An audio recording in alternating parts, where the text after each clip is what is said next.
Hello, hello, hello, everyone. Welcome. Happy Friday. Congrats. You made it to the end of the week. Pat yourself on the back. Give yourself a gold star because it's worth celebrating.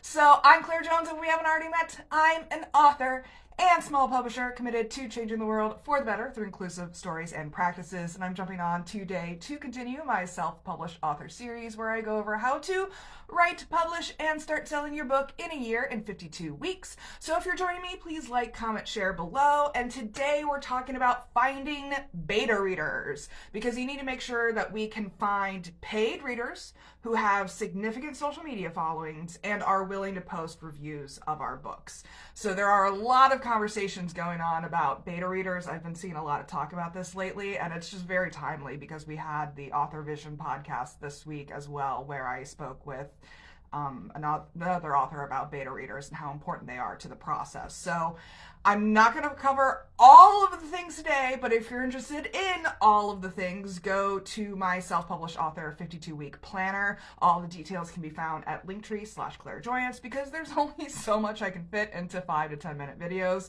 So if you want all of the information, it's there for you.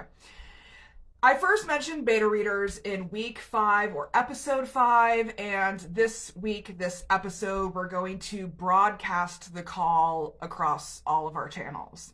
Hear ye, we are looking for paid readers who have significant social media followings and are willing to post reviews of our book. Please and thank you. That's the call that we need to put out there. But let's back up a bit and define some terms for the uninitiated. If you've never heard of beta readers before, let's get into that. So a beta reader is someone who reads a work of writing before it is published in order to mark errors and suggest improvements. This is different than an ARC, which is an advanced reader copy, which is a pre-published, almost complete version of a book that is sent out to readers and reviewers in advance of the public launch. So beta readers come into the process first, sometimes around the first or second draft. That's usually when we bring beta readers in. And ARC readers are one of the last steps before the official publication date. So sometimes beta readers are paid for their service. Sometimes they do it for free in exchange for getting to read your book. ARC readers are almost always free with some sort of set expectation around providing a book review in exchange.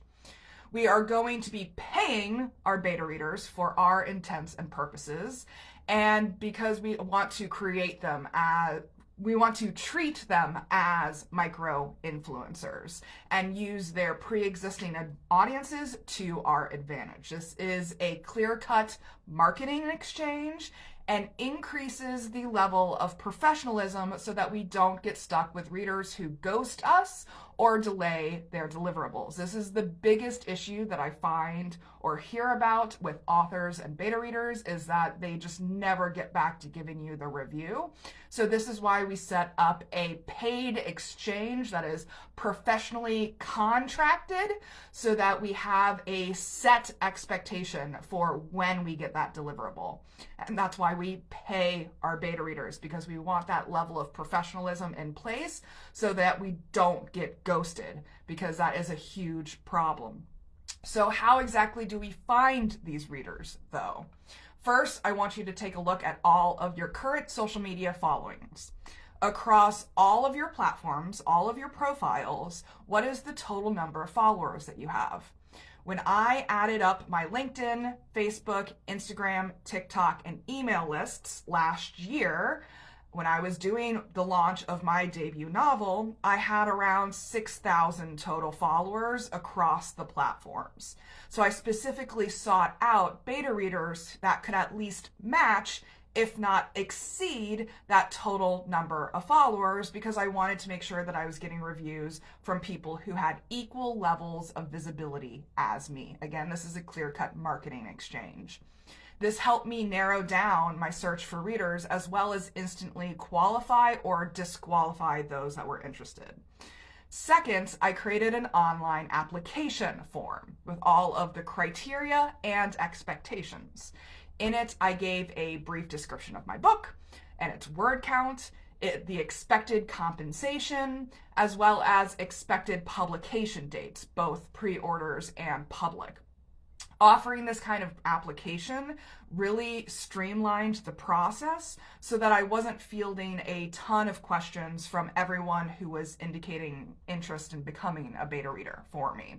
All I had to do was send the link to this application to people who were interested, and I only received qualified and vetted responses. So it was very efficient that way. If you are having trouble finding readers, though, in your existing audiences, I recommend trying to post the application on platforms like Upwork and Fiverr. There's a lot of paid beta readers on those platforms. And these are gig economy sites where many freelance beta readers, editors, formatters, proofreaders, cover designers, etc. find clients. And I do not want you to settle for using your best friend, your mother, your cousin, or your nephew. We are focused on quality and professionalism here because we want that standard of quality. This is quality control, and every business needs some level of quality control. So this is how we build it into the system and make it efficient for us so that we aren't bogged down with a lot of things either. So that's pretty much it for today. There's more available in the Self-Published Author 52-Week Planner. If you want to check it out, go to linktr.ee/clairjoyance for all of that. And next time, I'll be jumping on to talk about onboarding our beta readers to make sure that we can document expectations and criteria for success. Just keep in mind, I'm going on a sabbatical next week, so we are going to be taking a week break from these series videos. I forgot the word for it for a second, but I'll be back the following Monday. So in the meantime, please remember that you all have extraordinary stories inside of you, and I'm rooting for you as you use them to change the world for the better. Take care, everyone, and I'll see you in a week.